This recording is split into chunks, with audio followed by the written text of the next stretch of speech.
Hello and welcome you all to the another lecture of Physitronics building the concepts on physics. তো আজকের আমাদের আলোচনার বিষয় হলো ভেক্টর। ভেক্টর জানার আগে আমরা জানব রাশি সম্বন্ধে। আমরা প্রথম লেকচারে রাশি সম্বন্ধে আলোচনা করেছিলাম। রাশি দুই প্রকার হয়, একটা হচ্ছে স্কেলার রাশি, অপরটি হচ্ছে ভেক্টর রাশি। এবার এই দুটো রাশির মধ্যে পার্থক্য কী, স্কেলার রাশি বলতে আমরা কী বুঝি আর ভেক্টর রাশি বলতে আমরা কী বুঝি, এটা জানতে হবে। স্কেলার রাশি বলতে বোঝায় যে রাশির শুধুমাত্র মান থাকে। তাহলে স্কেলার রাশি কাকে বলে? যে রাশির শুধু মান থাকে, যে রাশির শুধু মান থাকে, কোনো দিক নির্দেশ করার প্রয়োজন হয় না, সেটাকে আমরা বলি স্কেলার রাশি। আর যে রাশির মান ও দিক দুই আছে তাকে আমরা বলি কি? ভেক্টর রাশি। তাহলে এই পার্থক্যটা বোঝা গেল। তাহলে স্কেলার রাশি কাকে বলবো? স্কেলার রাশি কাকে বলবো? যে রাশির শুধু মান থাকে তাকে আমরা বলবো স্কেলার রাশি, আর যে রাশির মান ও দিক দুই থাকে তাকে আমরা বলবো ভেক্টর রাশি। ঠিক আছে, এটা হয়ে গেল। এবারে এটা তো হলো একটা পার্থক্য হিসাবে বলতে পারো, যে রাশির মান আছে তাকে আমরা স্কেলার রাশি বলি, যে রাশির মান ও দিক দুই আছে তাকে আমরা ভেক্টর রাশি বলি। আর একটা পার্থক্য হচ্ছে যে স্কেলার রাশির সংযোজন সাধারণ বীজগণিত নিয়ম অনুসারে হয়। মানে এটা সাধারণ বীজগণিতের নিয়ম মেনে চলে। ঠিক আছে, নিয়ম মেনে চলে। আর এইটা কিন্তু সাধারণ বীজগণিত নিয়ম মেনে চলে না, এটা ভেক্টর বীজগণিতের নিয়ম অনুসারে এটাকে করতে হয়। সাধারণ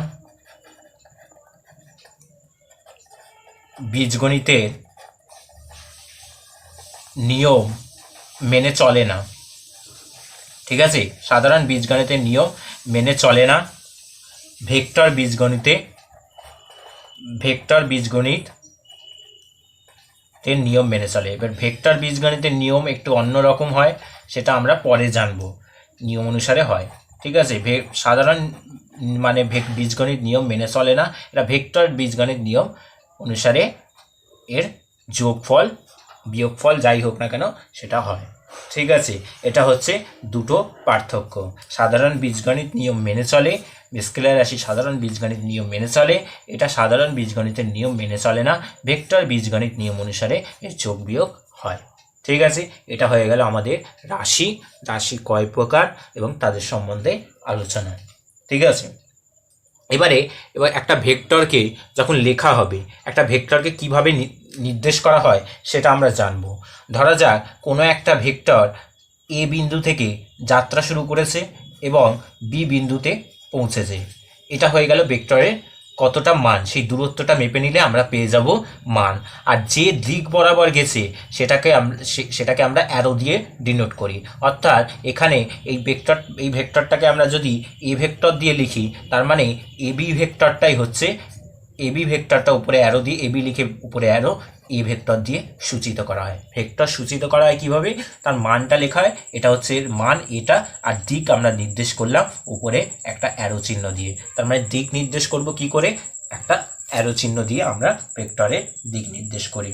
যদি কোনো একটা ভেক্টর ধরো এই দিক বরাবর গেল, এই দিক বরাবর গেল, সি বিন্দু থেকে ডি বিন্দুর দিকে গেল, তার মানে ধরে নিলাম এই ভেক্টরটার মান হচ্ছে বি ভেক্টর আর দিক হচ্ছে এই দিক বরাবর। তার মানে এটাকে কিভাবে নির্দেশ করব? সিডি ভেক্টর সমান সমান বি ভেক্টর দিয়ে নির্দেশ করলাম। ঠিক আছে, এটা হচ্ছে ভেক্টরের দিক নির্দেশ করা হয়ে গেল।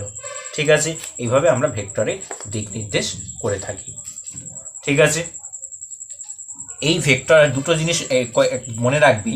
এই যে বিন্দুটা, এটাকে বলা হয় আদি বিন্দু। যেখান থেকে ভেক্টরটা যাত্রা শুরু করেছে, বিন্দুটা বস্তুকণা যাত্রা শুরু করেছে, সেটাকে বলা হয় আদি বিন্দু বা ইনিশিয়াল পয়েন্ট। ঠিক আছে, আদি বিন্দু বা ইনিশিয়াল পয়েন্ট। আর যে বিন্দুতে শেষে মিলিত হয়েছে, মানে সে যে বিন্দুতে গিয়ে উপস্থিত হয়েছে শেষমেশ, সেই বিন্দুটাকে বলা হয় অন্তিম বিন্দু বা শেষ বিন্দু। অন্তিম বিন্দু বা শেষ বিন্দু, অন্তিম বিন্দুকে টার্মিনাল পয়েন্ট বলা হয়। তার মানে একটা ভেক্টরের দুটো পয়েন্ট থাকে, দুটো পয়েন্ট, উল্লেখযোগ্য পয়েন্ট থাকে। একটা হচ্ছে ইনিশিয়াল পয়েন্ট, যেটাকে বলা হয় আদি বিন্দু, আর একটা হচ্ছে অন্তিম বিন্দু, যেটাকে বলা হয় টার্মিনাল পয়েন্ট। ঠিক আছে, একটা ভেক্টরের মান নির্দেশ করা হয় কিভাবে? এই ভেক্টরটাকে মান নির্দেশ করা হবে এ ভেক্টর একটা মডিউলাস চিহ্ন, এটাকে বলা হয় মডিউলাস চিহ্ন। এ ভেক্টরের মান নির্দেশ করা হবে তাকে একটা মড চিহ্ন দিয়ে। এই এ ভেক্টরটাকে আমরা এইভাবেও লিখতে পারি। ঠিক আছে, এ ভেক্টর লিখে সেটাকে মডিউলাস দিতে পারি, বা শুধু এ লিখে দিলেই আমরা বুঝে যাব এটা এ ভেক্টরের মান নির্দেশ করছে। ঠিক আছে, তাহলে মান নির্দেশ করব কি করে? এ ভেক্টরটাকে মডিউলাস দিয়ে বা সমান সমান শুধুমাত্র এ দিয়েও আমরা ভেক্টরের মান নির্দেশ করে থাকি। আর ভেক্টর, পুরো ভেক্টরটাকে নির্দেশ করা হয় এ ভেক্টর দিয়ে, উপরে ভেক্টরের সাইন দিয়ে আমরা কি করি? এর ভেক্টরটাকে নির্দেশ করে থাকি। ঠিক আছে, এই হয়ে গেল আমাদের। তাহলে এইটাকে কিভাবে নির্দেশ করব? এই ভেক্টরটার মান নির্দেশ করব কি করে, কিভাবে? তার মডিউলাস নেব, তার মানে সিডি ভেক্টরের মডিউলাস নেব, তার মানে বি ভেক্টরের মডিউলাস নিলে এটা হচ্ছে ভেক্টরের মান, ভেক্টরের মান নির্দেশ। ঠিক আছে, ভেক্টরের মান নির্দেশ। আর এটা হচ্ছে এই ভেক্টরে এ ভেক্টরের মান নির্দেশ। ঠিক আছে, তাহলে মান নির্দেশ করা হয় কিভাবে? একটা মডিউলাস চিহ্ন দিয়ে, ভেক্টরের ওপরে একটা মডিউলাস চিহ্ন দিয়ে আমরা ভেক্টরের মান নির্দেশ করতে পারি। ঠিক আছে, হলো। এইবারে কতগুলো ভেক্টর সম্বন্ধে জানবো। কোন ভেক্টরটাকে কি ভেক্টর বলে সেই ভেক্টর সম্বন্ধে আমরা জানবো। প্রথম হচ্ছে সমান ভেক্টর। ঠিক আছে, প্রথম কি বললাম? সমান ভেক্টর। সমান ভেক্টর জিনিসটা কি সেটা আমাদের জানতে হবে। ধরা যাক দুটো ভেক্টর নিলাম, একদম একই দৈর্ঘ্যের দুটো ভেক্টর নিলাম, এবং এদের দিকও একই দিকে। ধরা যাক এই একটা ভেক্টর, এই ভেক্টরটার নাম দিলাম এবি ভেক্টর, আর একটা ভেক্টর নিলাম একই মাপের সিডি ভেক্টর এবং একই দিক। তাহলে এই দুটো ভেক্টর ধরে নিলাম, এই এ ভেক্টরটার মান হচ্ছে এ, আর এটা ভেক্টরের দিক নির্দেশ করছে এই দিকে, যে দিক নির্দেশটাকে আমরা এইভাবে লিখলাম। এই ভেক্টরটাকে আমরা এ ভেক্টর দিয়ে লিখলাম। তার মানে এটা নির্দেশ করছে এই ভেক্টর দুটোর মান কিন্তু সমান। ঠিক আছে, তার মানে যদি দুটি ভেক্টরের মান ও দিক একই হলে তাকে সমান ভেক্টর বলা হয়। দুটি ভেক্টরের মান ও দিক একই হলে তাকে সমান ভেক্টর বলে। ঠিক আছে, তাকে সমান ভেক্টর বলবো। ঠিক আছে, সমান ভেক্টর বলে। তার মানে দেখো, এই যে ভেক্টরের মান মানে দৈর্ঘ্যটা একই হয়েছে, সেই জন্য এই মান একই, আর এদের দিকটা দেখো দুটোই কিন্তু একই দিকে দিক নির্দেশ করছে, সেই জন্য এটাকে আমরা বলবো সমান ভেক্টর। এরপরে চলে আসি পরবর্তী কনসেপ্টে, সেটা হচ্ছে বিপরীত ভেক্টর। কি? বিপরীত ভেক্টর। বিপরীত ভেক্টর জিনিসটা কি? বিপরীত ভেক্টর বলতে ধরা যাক এই ভেক্টরগুলো এরকম আছে, আরেকটা ভেক্টর একদম একই মান বিশিষ্ট একটা ভেক্টর আছে এখানে। তার মানে দুটো ভেক্টর, এই ভেক্টরটা মান একই, কিন্তু এর দিকটা হচ্ছে উল্টো দিকে। দিক উল্টো দিকে মানে এটাকে আমরা মাইনাস এ ভেক্টর দিয়ে ডিনোট করব। তাহলে কি দিয়ে ডিনোট করব? মাইনাস এ ভেক্টর দিয়ে। মান একই কিন্তু দিক আলাদা, তাই এটাকে মাইনাস এ ভেক্টর দিয়ে আমরা ডিনোট করলাম। এর সংজ্ঞাটা কেমন হবে? দুটি ভেক্টরের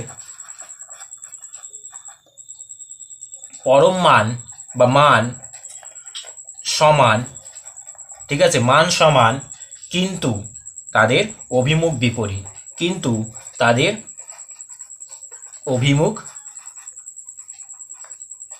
বিপরীত। ঠিক আছে, অভিমুখ বিপরীত, তাকে আমরা বিপরীত ভেক্টর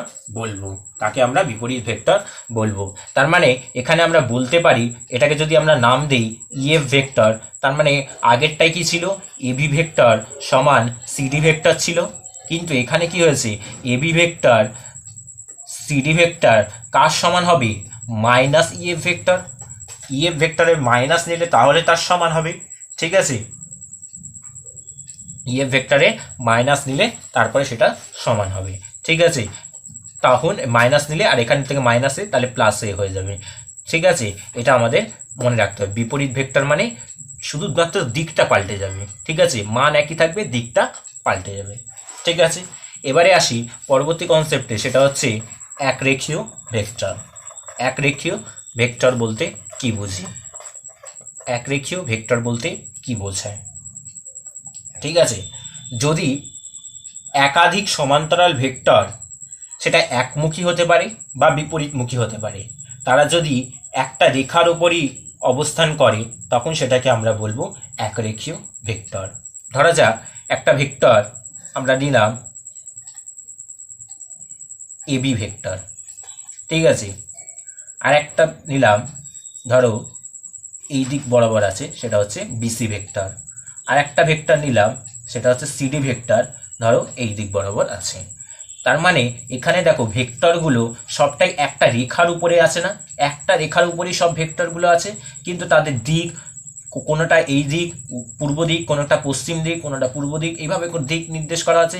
দিক যাই হোক না কেন, যদি কোনো ভেক্টর যদি একটা রেখার উপরে অবস্থিত হয় তখন সেটাকে আমরা বলি একরেখীয় ভেক্টর। যার মানে একাধিক সমান্তরাল ভেক্টর একটি রেখার উপর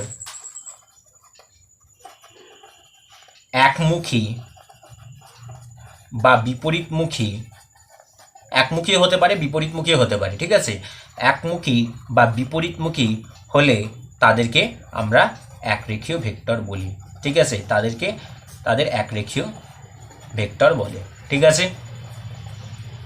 ঠিক আছে, একটা রেখার উপরেই দেখো সব ভেক্টরগুলোকে এঁকে দিলাম, ঠিক আছে। এবার পরবর্তী যে কনসেপ্ট সেটা হচ্ছে একতলীয় ভেক্টর। একতলীয় ভেক্টর নামটা শুনেই বুঝতে পারছো, একতলীয় ভেক্টর বলতে বোঝাচ্ছে একটা তলের ওপর ভেক্টর থাকবে। এখানে আমি যা ভেক্টর এঁকেছি এই পেজের উপর একটা তলের উপরেই এঁকেছি। এখানে যদি আমি আরও ভেক্টর আঁকি, ধরে নিলাম এই ভেক্টরটা আঁকলাম, যেটাকে আমরা দিলাম ডিই নাম দিলাম, বা এখানে আরেকটা ভেক্টর নাম আঁকলাম, সেটাকে নাম দিলাম এফই ভেক্টর। তার মানে এখানে সবগুলো ভেক্টরই একটা সমতলে আছে। সেই জন্য একাধিক ভেক্টর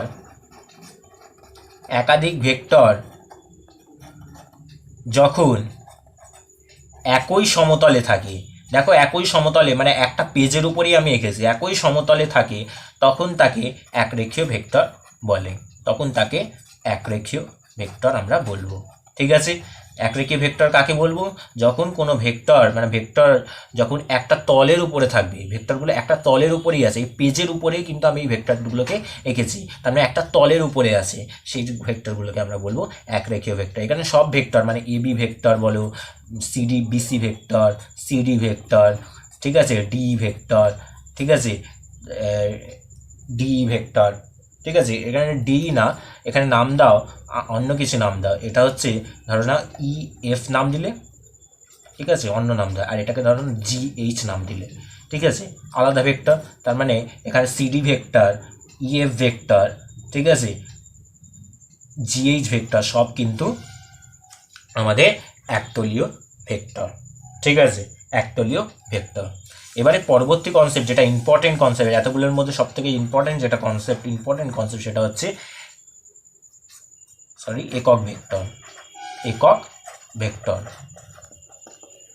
একক ভেক্টর বলতে কি বোঝো, যখন কোনো একটা ভেক্টরের মান একক হবে, অর্থাৎ এক হবে, কোনো নির্দিষ্ট একটা দিক থাকবে, কোনো নির্দিষ্ট দিকে কোনো ভেক্টরের মান, কোনো নির্দিষ্ট দিকে কোনো ভেক্টরের মান এক হলে তাকে একক ভেক্টর বলা হয়, ঠিক আছে, ভেক্টর বলা হয়, ঠিক আছে। এবার এই একক ভেক্টর বলতে আমরা কিভাবে ডিনোট করি, একক ভেক্টরটাকে একটা ক্যাপ দিয়ে ডিনোট করা হয়, এই এন ক্যাপ দিয়ে ডিনোট করা হয়, ঠিক আছে। একক ভেক্টরকে কি দিয়ে ডিনোট করা হয়, ক্যাপ দিয়ে, এই উপরে এটা হচ্ছে ক্যাপ বা টুপি, এন টুপি বা এন ক্যাপ বলে। এন ক্যাপ কি হবে, কোনো একটা ভেক্টর ধরো নিলাম এই একটা ভেক্টর নিলাম, এই ভেক্টরটার নাম হচ্ছে, ধরে নিচ্ছি এই ভেক্টরটার নাম হচ্ছে এ ভেক্টর। ঠিক আছে, ঠিক আছে, এটা হচ্ছে পি কিউ পয়েন্ট, পি থেকে কিউ পয়েন্টে গিয়েছে ভেক্টরটা নাম হচ্ছে এ ভেক্টর। এই ভেক্টরটার আসল যে ভেক্টরটা রয়েছে সেই ভেক্টরকে যদি তার মডিউলাস দিয়ে মানে ভেক্টরটার মান দিয়ে ভাগ করে দেই তাহলেই আমরা পেয়ে যাব সেই একক ভেক্টরটার মান কত। এই সূত্রটা খুবই ইম্পর্টেন্ট, অঙ্ক করতে গেলেও আমাদের এই সূত্রটা কিন্তু ভীষণভাবে কাজে লাগবে। সূত্রটা কি, কোনো একটা ভেক্টরকে তার মডিউলাস দিয়ে আমরা যদি ভাগ করি তাহলেই আমরা কিন্তু একক ভেক্টর পেয়ে যাই। কোনো একটা ভেক্টরকে তার যদি মডিউলাস দিয়ে ভাগ করি তাহলেই কিন্তু আমরা একক ভেক্টর পেয়ে যাই। আসলে একটা ভেক্টরকে, এই ভেক্টরটাকে তার আসলে তার একটা মান এবং একটা দিক দিয়ে নির্দেশ করা হয়। একটা ভেক্টরকে তার মান আর দিক দিয়ে নির্দেশ করা হয়। তার পরের লাইনেই আমরা এই এন ক্যাপ, এই একক ভেক্টরটার দিক জানতে গেলে আমাদের কি করতে হবে, এ ভেক্টর বাই এ করতে হবে। সেটাই করলাম, এ ভেক্টর এই মডিউলাস দিয়ে, ভেক্টর দিয়ে মডিউলাস দেওয়া মানে সেই কিন্তু এই জিনিসটাকেই মানে এটাকেই ডিনোট করছে। ঠিক আছে, বা এটাকে আমরা এরকমও লিখতে পারি, এ ভেক্টর বাই এ। ঠিক আছে, এ ভেক্টর বাই এ বার করা মানেই আমরা কিন্তু ইউনিট ক্যাপের মানে একক ভেক্টরের দিকটা পেয়ে যাব। ঠিক আছে, এটা হলো কতকগুলো সংজ্ঞা আমরা জেনে নিলাম। এবারে চলে যাব ভেক্টর যোগ, কিভাবে ভেক্টর যোগ করতে হয় সেটা আমরা চলে যাব। তাহলে দুটি ভেক্টরের যোগ, দুটি ভেক্টরের যোগ, দুটি ভেক্টরের যোগ, দুটি ভেক্টরের যোগ কিভাবে করা হয় সেটা আমাদের জানতে হবে। ধরা যাক একটা ভেক্টর আমরা কিভাবে ডিনোট করছি, একটা ভেক্টরটাকে আমরা লিখলাম, এটাকে লিখলাম এ ভেক্টর দিয়ে। ঠিক আছে, এটাকে লিখলাম এ ভেক্টর দিয়ে। এ কি করেছে, ও বিন্দু থেকে যাত্রা শুরু করেছে, এ পয়েন্টে মিলিত হয়েছে। ঠিক আছে, এই ভেক্টরটাকে নাম দিলাম ও এ ভেক্টর। ও এ ভেক্টরটাকে এ দিয়ে ডিনোট করা হলো। আর একটা ভেক্টর, সেটা কি হয়েছে, এই ও এ বিন্দু থেকে যাত্রা শুরু করে বি বিন্দুতে মিলিত হয়েছে। ঠিক আছে, বি বিন্দুতে মিলিত হয়েছে, এই ভেক্টরটাকে নাম দিলাম আমি বি ভেক্টর। এদের লব্ধি বা যোগফল, দুটি ভেক্টরের যোগ বলেছি, এদের লব্ধি বা যোগফল হবে এইভাবে গিয়েছিল, মানে ঘড়ির বিপরীতে যাচ্ছে। দেখো এটা ঘড়ির বিপরীতে যাচ্ছে, ঘড়ির বিপরীত দিকে যাচ্ছে। আর এইটা হবে, এইগুলো যদি ঘড়ির বিপরীতে হয়, লব্ধি ভেক্টরটা ঘড়ির দিকে হবে। এটা ঘড়ির দিকে বরাবর, ঘড়ির দিক বরাবর যাচ্ছে। তার মানে এ ভেক্টরটা যদি ঘড়ির বিপরীতে হয়, বি ভেক্টরটাও যদি ঘড়ির বিপরীতে যায়, তার মানে এই লব্ধি ভেক্টর যে ও বি ভেক্টরটা আছে, লব্ধি ভেক্টরটা আছে, সেটা ঘড়ির দিকে হবে। ঠিক আছে, আমি দুটো ভেক্টরের যোগ কি করব, একাধিক ভেক্টর সংযোজনের ফলটিকে যে ভেক্টর দ্বারা নির্দেশ করা হয়, যে ভেক্টর দ্বারা নির্দেশ করা হয় তাকে আমরা দুটো ভেক্টরের যোগফল বলবো। ঠিক আছে, এই যে ভেক্টরটা আমরা লিখলাম এ ভেক্টর, আর এখানে এই যে বি ভেক্টরটার দিক হচ্ছে এ থেকে বি এর দিকে, তার মানে লব্ধি ভেক্টরটার দিক হবে কোথায়, ও থেকে বি এর দিকে, তার মানে ঘড়ির দিকে হবে। ঠিক আছে, এবারে ভেক্টর যোগের দুটি সূত্র আছে। দুটি সূত্র কি কি, সূত্রগুলো কি কি, একটা হয় ত্রিভুজ সূত্র, আর একটা হচ্ছে সামন্তরিক সূত্র। ঠিক আছে, দুটো সূত্র আছে, একটা হচ্ছে ত্রিভুজ সূত্র আর দ্বিতীয়টা হচ্ছে সামন্তরিক সূত্র। ঠিক আছে, ত্রিভুজ সূত্র আর সামন্তরিক সূত্র। আজকে আমরা যেটা জানবো সেটা হচ্ছে পুরোটাই ত্রিভুজ সূত্র সম্বন্ধে জানবো। ঠিক আছে, তাহলে কোন সূত্র সম্বন্ধে জানবো, ত্রিভুজ সূত্র সম্বন্ধে। ঠিক আছে, তাহলে ত্রিভুজ সূত্র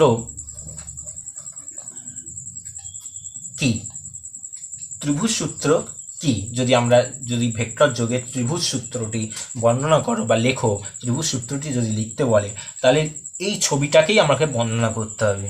ঠিক আছে, একটি ত্রিভুজের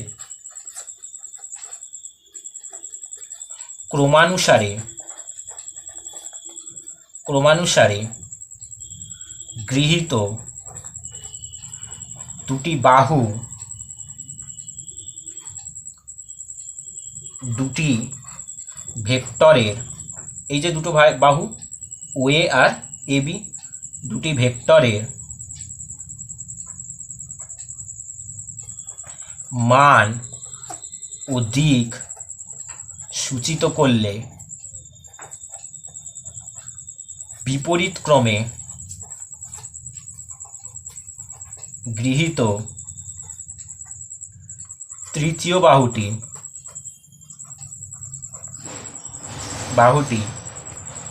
উক্ত ভেক্টর দুটির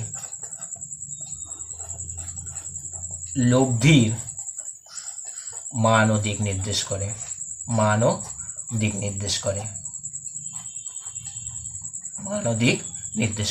কিছু বোঝা যায়নি, তাই তো? তো দেখি এই একটু এখান থেকে বুঝে নেই, ছবিটা থেকে কি করতে হবে। দুটো ভেক্টর আছে, এ ভেক্টর আর বি ভেক্টর, দুটো ক্রমানুসারে গৃহীত দুটি বাহু, মানে ওই ওএ ভেক্টর আর এ বি ভেক্টর, যেটাকে আমরা এ ভেক্টর আর বি ভেক্টর দিয়ে, ছোটো হাতের small a vector b vector দিয়ে ডিনোট করেছি। সেই দুটো ভেক্টরের যদি মান ও দিক সূচিত করে, এই ভেক্টরটার মান হচ্ছে এইটা, আর দিক হচ্ছে এই দিক বরাবর, এই ভেক্টরটা মান এইটুকু, এখান থেকে এইটা মান, আর দিক হচ্ছে এই বি ভেক্টর এই দিক বরাবর। তার মানে যদি ভেক্টরের মান ও দিক নির্দেশ করে বিপরীত ক্রমে বলতে কি, এই ওবি বাহুটা বিপরীত ক্রমে গৃহীত তৃতীয় বাহুটি উক্ত ভেক্টর দুটির লব্ধির মান ও দিক নির্দেশ করে। এটা লব্ধির মান ও দিক নির্দেশ করবে, ঠিক আছে? তার মানে এই ভেক্টরটার দিক কোন দিক হবে? এই ভেক্টর দুটো যে দিক বরাবর, মানে যদি ঘড়ির বিপরীত দিকে হয়, এটা ঘড়ির বিপরীতে, এটাও ঘড়ির বিপরীতে, আর এর দিকটা হবে ঘড়ির দিক বরাবর, ঠিক আছে? তার মানে আমরা এখান থেকে লিখতে পারি OA vector plus AB vector সমান হচ্ছে ওবি ভেক্টর, ঠিক আছে? OA vector plus AB vector সমান ওবি ভেক্টর, ঠিক আছে? এবারে যদি আমরা কি করব, এটাকে যদি আমরা একই দিকে আনি, OA vector plus AB vector, এটাকে যদি আমরা বাঁ দিকে নিয়ে আসি, তাহলে মাইনাস ওবি ভেক্টর হয়ে যাবে ইকুয়াল টু 0, ঠিক আছে? এবারে এটাকে প্লাস করার জন্য আমাদের কি করতে হবে, এটাকে বিও করে দিলে এটা প্লাস হয়ে যাবে, ঠিক আছে? AB vector plus BO vector. তার মানে কোনো একটা ভেক্টর ধরো এরকম ছিল, ওবি ভেক্টর ছিল, এটাকে যদি আমরা উল্টো দিক করে দিই তাহলে আমাদের মাইনাস চিহ্নটা ক্যান্সেল হয়ে যাবে, ঠিক আছে? এই মাইনাস চিহ্নটাকে ক্যান্সেল, মানে মাইনাস চিহ্নটাকে প্লাস চিহ্ন করার জন্য আমরা কিন্তু এটাকে বিও ভেক্টর করলাম, ঠিক আছে? এটা হলো আমাদের ভেক্টর যোগের ত্রিভুজ সূত্র, ভেক্টরের ত্রিভুজ সূত্র। এবারে এখান থেকে ত্রিভুজ সূত্র থেকে আমাদের সেই লব্ধির মান এবং দিক দিক নির্ণয় করতে হবে। গাণিতিক উপায়ে আমাদের কি করতে হবে, লব্ধির মান ও দিক নির্ণয় করতে হবে, ঠিক আছে? গাণিতিক পদ্ধতিতে আমাদের লব্ধির মান ও দিক নির্ণয় করতে হবে। তাহলে এই ছবিটাকেই আমরা কাজে লাগাবো, এই যে ছবিটা আমরা এঁকেছি এই ছবিটাকেই কাজে লাগাবো। কি করতে হবে, এখান থেকে একটা লম্ব ফেলতে হবে, এখান থেকে একটা লম্ব অঙ্কন করতে হবে, ঠিক আছে? লম্ব অঙ্কন করলাম এবং এইটাকে বর্ধিত করে দিতে হবে। এবার মনে করি এই অ্যাঙ্গেল যেটা সেটা হচ্ছে থিটা, আর এই অ্যাঙ্গেলটা হচ্ছে আলফা, এগুলো কিন্তু লিখে দিতে হবে, ঠিক আছে? আর এই লব্ধি ভেক্টরটাকে আমরা সি ভেক্টর দিয়ে ডিনোট করছি, ঠিক আছে? তার মানে এগুলোকে কিন্তু আমাদের বলে দিতে হবে, মানে আমাদের এখানে বলে দিতে হবে। ধরো আমরা এ ভেক্টর ধরলাম, ওএ ভেক্টরটাকে আমরা এ ভেক্টর ধরলাম, ঠিক আছে? এ ভেক্টর হচ্ছে আমাদের ওএ ভেক্টর, আর বি ভেক্টর কোনটা, এবি ভেক্টর, আর সি ভেক্টর কোনটা, সি ভেক্টর হচ্ছে ওবি ভেক্টর, ঠিক আছে? এগুলো বলে দিতে হবে। আর আলফা কোনটা, আলফা হচ্ছে বি এ, আর এখানে ধরো আমি নাম দিলাম ই নাম দিলাম। তার মানে অ্যাঙ্গেল বি এ ই সমান হচ্ছে আলফা, আর এই অ্যাঙ্গেলটা মানে থিটা অ্যাঙ্গেলটা কোনটা, বিও এ, অ্যাঙ্গেল বিও এ সমান থিটা, ঠিক আছে? বিও এ সমান হয়ে গেল থিটা, ঠিক আছে? এবারে আমাদের একটা জিনিস খেয়াল রাখতে হবে, এই যে এ ভেক্টরের মান কত, এই ওএ ভেক্টরটার মান হচ্ছে এ, বি ভেক্টরটার মান হচ্ছে বি, আর সি ভেক্টরটার মান হচ্ছে কি, সি ভেক্টরটার মানে ওবি ভেক্টরটার মান হচ্ছে সি, ঠিক আছে? তার মানে এখানে আমরা লিখতে পারি যে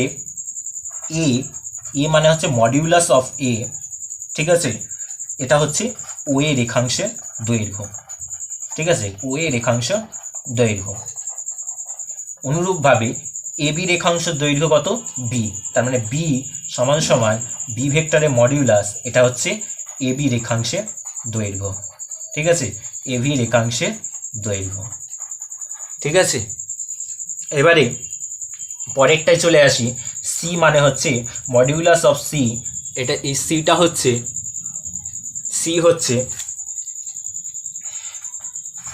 ওবি রেখাংশের দৈর্ঘ্য, ওবি রেখাংশের দৈর্ঘ্য, ঠিক আছে, ওবি রেখাংশের দৈর্ঘ্য। এবারে কি হলো, এবারে এই ছবিটাকে আরেকবার এখানে আঁকছি, ঠিক আছে, তাহলে আমাদের বুঝতে সুবিধা হবে। ছবিটা কেমন ছিল, এই যে এর দিক যদি এইটা হয়, এর দিক যদি এইটা হয়, এটা হবে এই দিকে, না হয় উল্টো দিকটা হবে, ঠিক আছে। এইভাবে গেলে এইভাবে আসা উচিত ছিল, কিন্তু যেহেতু লব্ধি ভেক্টর তাই দিক বিপরীত হবে। এটাকে নাম দিয়েছিলাম ও এ, ঠিক আছে, এখান থেকে ডটেড লাইন টেনে এখানে লম্ব ফেলেছিলাম, তাই তো, এটা নাম হয়েছিল এ ই। আর এটা হচ্ছে বি মানে বি পয়েন্ট, ও এ থেকে নাম দিয়েছি এ ভেক্টর, এটার নাম দিয়েছিলাম বি ভেক্টর, এটার নাম দিয়েছিলাম সি ভেক্টর। এই কোণটাকে আমরা বলেছি আলফা, এই কোণটাকে বলেছি আমরা থিটা, ঠিক আছে, আলফা আর থিটা, এই হয়ে গেল। এইবারে আমরা যদি এই বড় ত্রিভুজটাকে যদি নেই, মানে ত্রিভুজ ও বিই থেকে কি পাবো, ত্রিভুজ ও বিই থেকে কি পাবো, যদি আমরা পিথাগোরাসের সূত্র অ্যাপ্লাই করি, পিথাগোরাসের সূত্র অনুযায়ী অতিভুজ স্কোয়ার সমান সমান লম্ব স্কোয়ার প্লাস ভূমি স্কোয়ার। তার মানে এখানে আমরা লিখতে পারি ও বি স্কোয়ার সমান বি স্কোয়ার প্লাস ওই স্কোয়ার, লিখতে পারি, ঠিক আছে। এবারে বি স্কোয়ারটাকে আমরা বি স্কোয়ারই রেখে দিলাম, ঠিক আছে। আর ও ই মানে কোনটা, এই পুরো লাইনটা, এটাকে আমরা ভেঙে লিখতে পারি ও এ প্লাস এই, তার মানে আমরা এটাকে লিখব ও এ প্লাস এ ই হোল স্কোয়ার, ঠিক আছে, ও এ প্লাস এ ই হোল স্কোয়ার। এবারে দেখো এই যে ও এ প্লাস এ ই হোল স্কোয়ার, এটাকে সূত্রে ফেলবো, ঠিক আছে, তাহলে কি হবে, ও এ হোল স্কোয়ার সূত্রে 2ab ও এ ই প্লাস এ ই হোল স্কোয়ার, এটা হলো এর সূত্রে ফেলে, আর বি স্কোয়ার যেমন আছে তেমন থেকে গেল, ঠিক আছে, এটা হলো। এবারে আমরা যদি ও এ স্কোয়ারটাকে বাঁদিকে লিখি এবং এ স্কোয়ার প্লাস বি স্কোয়ারটাকে এক জায়গায় রাখছি, এ স্কোয়ার আর বি স্কোয়ারটাকে এক জায়গায় রাখছি, এবারে কি করলাম, এটাকে পরে রাখলাম 2OA ইন্টু AE, ঠিক আছে, 2OA ইন্টু AE। এবারে এ স্কোয়ার প্লাস বি স্কোয়ার মানে ভূমির স্কোয়ার প্লাস লম্বের স্কোয়ার, তার মানে অতিভুজের স্কোয়ার হবে, তার মানে এইটার হোল স্কোয়ার হবে, ঠিক আছে, বোঝা যাচ্ছে। এ ই মানে কি, এ ই মানে ভূমি, তার ভূমির স্কোয়ার, আর বি ই মানে কি লম্বের স্কোয়ার, তার মানে লম্বের স্কোয়ার প্লাস ভূমির স্কোয়ার মানে কি সমান অতিভুজ স্কোয়ার, আর এখানে অতিভুজটা কি আছে, এই এ বি অতিভুজ, তার মানে এটাকে লিখতে পারি ও A square plus A B square.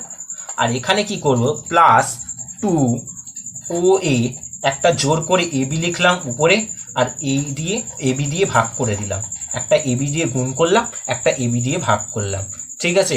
কেন করলাম, কারণ আমরা এক্ষুনি বুঝতে পারবো ও A square A B square, আর এটা কি হয়ে গেল 2OA এ বি, আর এই A E by A B, A E by A B মানে কি, এ ই মানে ভূমি আর এ বি মানে কি অতিভুজ, তাহলে ভূমি বাই অতিভুজ হলে কি হয়, কজ হয়, কজ অ্যাঙ্গেলটা কি, অ্যাঙ্গেলটা আছে আলফা, তার মানে কজ আলফা হয়ে গেল, ঠিক আছে, কজ আলফা হয়ে গেল। তার মানে আমি এখান থেকে লিখতে পারি বাঁদিকে আমার কি ছিল, ও বি স্কোয়ার মানে কি, এখানে আমরা লিখছি ও বি স্কোয়ার মানে আমাদের ছিল কি সি স্কোয়ার, ও বি স্কোয়ার মানে কি, বাঁদিকে ও বি স্কোয়ারটা রয়েছে, ও বি স্কোয়ার মানে কি সি এর স্কোয়ার, আর এদিকে ও এ স্কোয়ার মানে কি এ এর স্কোয়ার, এ বি স্কোয়ার মানে কি বি এর স্কোয়ার, প্লাস 2OA মানে কি, OA মানে A আর BAB মানে BAB মানে B আর cos আলফা। তার মানে আমাদের শেষমেশ কি এলো, C সমান সমান √A² plus B² plus 2AB cos alpha. ঠিক আছে, শেষমেশ আমাদের এইটা চলে এলো। তার মানে আমাদের ভেক্টরটা, লব্ধি ভেক্টরটা মান আমাদের চলে এলো। ঠিক আছে, এটা হলো লব্ধি ভেক্টরের মান। এবারে লব্ধি ভেক্টরের দিক নির্ণয় করতে হবে। দিক নির্ণয় করার জন্য আমাদের থিটার মানটা বার করতে হবে। এবার আমরা কি জানি, ট্যান থিটা সমান কি, লম্ব বাই ভূমি। ট্যান থিটা সমান সমান কি, লম্ব বাই ভূমি। লম্ব মানে কি, BE। এই বড় ত্রিভুজটার ক্ষেত্রে এটাও কিন্তু ত্রিভুজ OBE থেকে, ঠিক আছে, ত্রিভুজ OBE থেকে কি পাবো, ট্যান থিটা সমান লম্ব বাই ভূমি মানে BE বাই OE। ঠিক আছে, BE বাই OE। এবারে কি করব, এখানে জোর করে AB দিয়ে গুণ করে দাও। BE বাই AB, একবার গুণ করে দাও, একবার ভাগ করে দাও। ঠিক আছে, আর নিচে এই OEটাকে ভেঙে লেখা যাবে OA plus AE, OA plus AE। ঠিক আছে, হলো। এবারে এটা যেমন আছে থাক, AB BE বাই AB। আর এখানে কি করব, OAটা যেমন আছে থাক, আর AEটাকে কি করব, AB into AE by AB, জোর করে AB দিয়ে একবার গুণ করলাম, AB দিয়ে একবার ভাগ করলাম। ঠিক আছে, এটা মনে রাখবে যে AB দিয়ে একবার গুণ করতে হবে, AB দিয়ে ভাগ করতে হবে, নিচেও একবার AB দিয়ে গুণ করতে হবে, AB দিয়ে ভাগ করতে হবে। তাহলে কি হবে, পরের লাইন আমরা কি পাবো, এই AB মানে কি, AB মানে এই বাহুটা, তার মানে এই বাহুর দৈর্ঘ্য কত, B। এবারে বলো BE বাই AB, BE মানে লম্ব বাই অতিভুজ। লম্ব বাই অতিভুজ মানে কি, লম্ব বাই অতিভুজ মানে সাইন আলফা। সাইন আলফা হয়ে গেল। ঠিক আছে, লম্ব বাই অতিভুজ মানে সাইন আলফা। আর OA মানে কি, OA মানে এই A ভেক্টর, মানে এই বাহুর দৈর্ঘ্য, তার মানে এই বাহুর দৈর্ঘ্য কি, A ভেক্টর মানে A। ঠিক আছে, দৈর্ঘ্যটা হচ্ছে A। আর AB মানে কি, AB মানে এই B বাহুটা। আর AE বাই AB মানে কি, AE বাই AB মানে হচ্ছে ভূমি বাই অতিভুজ। ভূমি বাই অতিভুজ মানে কি, cos আলফা। ঠিক আছে, ভূমি বাই অতিভুজ মানে হচ্ছে cos আলফা। তার মানে আমরা কি পেলাম, ট্যান থিটা সমান কি পেলাম, ট্যান থিটা সমান B sine alpha by A plus B cos alpha পেলাম। ঠিক আছে, এখান থেকে আমরা থিটার মান যদি বার করি, থিটা সমান tan inverse B sine alpha by A plus B cos alpha হবে। ঠিক আছে, এই cos alpha B cos alpha হবে। ঠিক আছে, তার মানে আমাদের এই থিটার মানটাও পেয়ে গেলাম। এইটা হলো ভেক্টরটার মান, আর এটা হচ্ছে ভেক্টরটা, লব্ধি ভেক্টরটার দিক। ঠিক আছে।